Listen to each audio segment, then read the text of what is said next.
আমার আজকের রেসিপি বাংলার একটি প্রাচীন রান্না ফুলকপি মাছের মাথা দিয়ে মুড়ি ঘন্ট। নমস্কার, আমি সহেলি, আপনাদেরকে আমার চ্যানেলে স্বাগত। এর জন্য আমি দুটো রুই মাছের মাথা এরকম অর্ধেক টুকরো করে নিয়েছি। মাছের মাথাগুলো আমি নুন দিয়ে দিচ্ছি আর হলুদ গুঁড়ো দিয়ে দিচ্ছি। এবারে নুন আর হলুদ গুঁড়ো ভালো করে মিশিয়ে নেব। 1 চা চামচ হলুদ গুঁড়ো আর 1 চা চামচ নুন দিয়ে ভালো করে মাছের মাথাটাকে হলুদ নুন মাখিয়ে নেব। আপনারা চাইলে কাতলা মাছের মাথা দিয়েও করতে পারেন। এবারে আমি গ্যাস অন করে একটা কড়াই বসিয়ে দিচ্ছি। কড়াই গরম হয়ে গেছে, কড়াইতে আমি তেল দিয়ে দিচ্ছি 4 টেবিল চামচ। তেলটাকে কড়াইয়ের চারধারে নেড়ে চেড়ে নিচ্ছি। এবার তেল গরম হয়ে গেছে, তেল গরম হলে আমি 1 চিমটে নুন দিয়ে দিচ্ছি। নুনটা এই কারণে দিচ্ছি যে মাছের মাথাটা যখন ভাজবো যাতে তেল গায়ে না ছেটে। এবারে হলুদ নুন মাখানো মাছের মাথাগুলো দিয়ে দিচ্ছি তেলের মধ্যে। গ্যাস ওভেনের আঁচটা এই সময় কিন্তু কমিয়ে রেখেছি। মুড়ি ঘন্ট অনেকেরই খুব প্রিয় রান্না।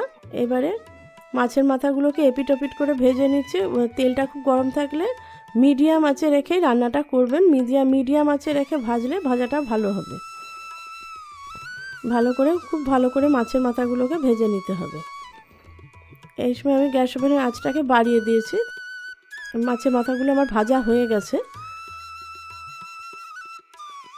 এটা প্লেটের মধ্যে তুলে নিচ্ছি।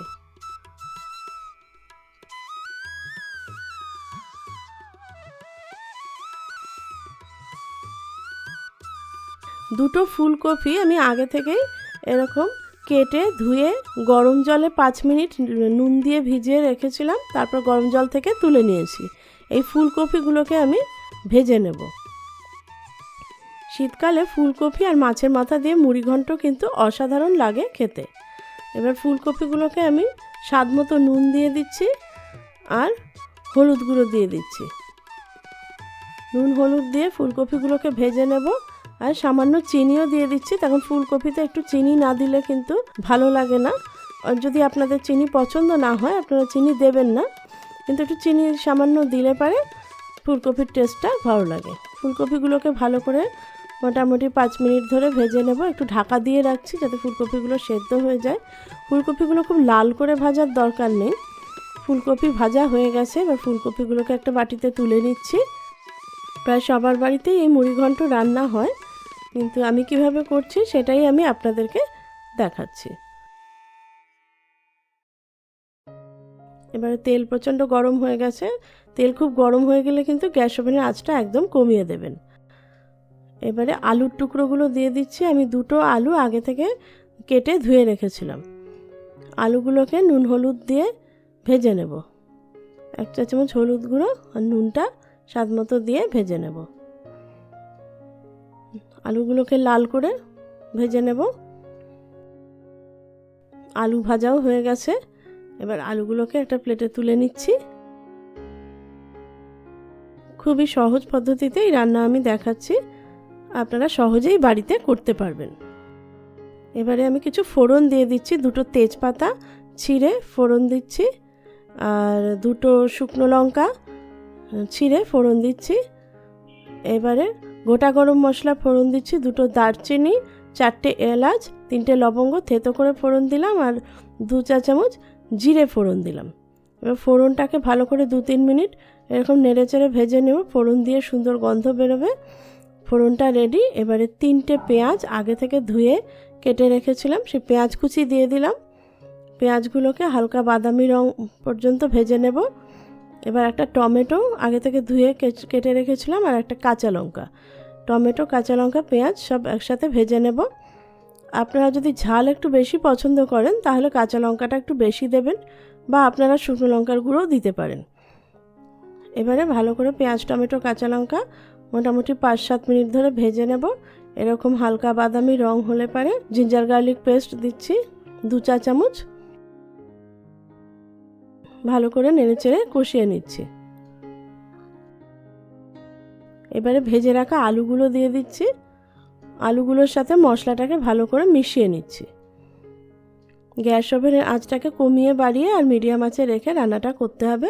কাশ্মীরি লঙ্কার গুঁড়ো দিয়ে দিলাম, জিরের গুঁড়ো দিয়ে দিলাম 3-4 চামচ, আর একটু চিনি দিয়ে দিচ্ছি। চিনিটা আপনাদের স্বাদ মতো দেবেন। নুন দিয়ে দিলাম। এবার একটু সামান্য জল দিয়ে দিলাম। গুঁড়ো মশলাগুলোকে একটু কষিয়ে নেব। ভালো করে গুঁড়ো মশলাগুলোকে মোটামুটি 5-7 মিনিট কষিয়ে নেব। মশলা যখন প্রায় কষানো হয়ে আসবে ওই সময় গোবিন্দভোগ চালটা দিতে হবে। মুড়িঘণ্টতে গোবিন্দভোগ চাল দিলে মুড়িঘণ্টের টেস্টটা আরও বেশি ভালো হয়। মশলা প্রায় কষানো হয়ে গেছে। এবারে গোবিন্দভোগ চালটা দেব। ভালো করে নেড়ে চেড়ে নিচ্ছি। আমি এই কাপে হাফ কাপ মানে 200 গ্রাম গোবিন্দভোগ চাল নিয়েছি। চালটাকে আমি আগে থেকেই এরকম ধুয়ে রেখেছিলাম। আগে থেকে চালটাকে আমি রান্না শুরু করার আগেই কিন্তু আমি চালটাকে এরকম ধুয়ে রেখেছিলাম। কাপ দিয়ে মেপে 200 গ্রাম চাল ধুয়ে রেখেছিলাম। ভালো করে 3 বার চালটাকে ধুয়ে নিতে হবে। এবার সেই ধুয়ে জল ঝরিয়ে রাখা চালটা এখন আমি দিয়ে দিচ্ছি। মশলাগুলো প্রায় কষানো হয়ে গেলে ওই সময়টায় চালটা দিয়ে দিতে হবে। এই চালটা দিয়ে দিচ্ছি। আর চালটা দিয়েই কিন্তু সাথে সাথে জল দেবেন না। চালটা দিয়ে কিন্তু চালটাকে ভালো করে ভেজে নেবেন, তবে অতিরিক্ত বেশি ভাজবেন না, তাহলে আবার চাল খুব শক্ত হয়ে যাবে। চালটা দিয়ে মোটামুটি 2-3 মিনিট গ্যাস ওভেনের আঁচটা একটু বাড়িয়ে দিয়ে বা মিডিয়াম আঁচে রেখে ভালো করে চালটাকে ভেজে নেবেন। এবারে আমি জল দিয়ে দিচ্ছি। আমি 2 কোয়ার্ট জল দিয়েছি। অনেকে মুড়িঘণ্ট খুব ঝরঝরে করে, পোলাও বা বিরিয়ানির মতো। এবার আমি অতটা ঝরঝরে করিনি। এই দেখুন আমি এরকমভাবে কোয়ার্ট দিয়ে মেপে নিয়েছি। আমি 2 কোয়ার্ট জল দিয়েছি। ভালো করে কোয়ার্ট দিয়ে দেখে নিচ্ছি। এবার ঢাকা দিয়ে গ্যাস ওভেনের আঁচটাকে এবার বাড়িয়ে দিচ্ছি। মোটামুটি 7-8 মিনিট লাগবে চালটা সেদ্ধ হতে, বা 10 মিনিট মতো লাগবে। আমি একটু গ্রেভি রাখছি। অনেকে খুব ঝরঝরে করে, সেক্ষেত্রে ঝোলটাকে একদম টেনে নিতে হবে। তবে আমি একটু গ্রেভি রাখছি, তার কারণ আমার একটু গ্রেভি রাখলেই ভালো লাগে। এবার আপনারা যদি ঝরঝরে পছন্দ করেন তাহলে আরও জলটাকে টেনে নেবেন। আর মাছের মাথাগুলোকে আমি এভাবে ভেঙে নিয়েছি। আপনাদের বাড়িতে ভারী কিছু থাকলে সেটা দিয়ে থেতো করে ভেঙে নেবেন। এবার মাছের মাথাগুলোকে দিয়ে দিচ্ছি। একটু ঝোল থাকা অবস্থাতেই মাছের মাথাগুলোকে দিয়ে দিয়েছি, যাতে মাছের মাথার রসটা ভালো করে ঢোকে। আর এবার ভেজে রাখা ফুলকপিগুলোও দিয়ে দিলাম। দিয়ে এবার ভালো করে নেড়েচেড়ে মিশিয়ে নিচ্ছি।